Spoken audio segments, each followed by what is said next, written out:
तर बारामतीची पोटनिवडणूक बिनविरोध व्हावी, सर्व पक्षांनी मन मोठं करावं असं मुख्यमंत्री देवेंद्र फडणवीस यांनी आवाहन केलेलं आहे। बारामती पोटनिवडणुकीसाठी सर्वच पक्षांनी मन मोठं करावं असं देखील आवाहन मुख्यमंत्री फडणवीसांनी केलं आहे।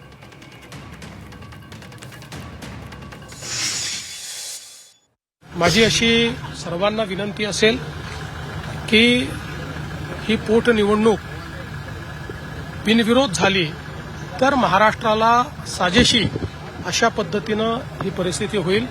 यापूर्वीही अनेक वेळा महाराष्ट्राने बिनविरोध पोटनिवडणुका केलेल्या आहेत। मला आठवतं की ज्यावेळेस आर आबांचं दुःखद निधन झालं होतं त्याही वेळेस आपण जी काही पोटनिवडणूक आहे ती त्या ठिकाणी भाजपने आम्ही ठरवलं होतं की आम्ही लढणार नाही आणि आपण ती बिनविरोध केली होती।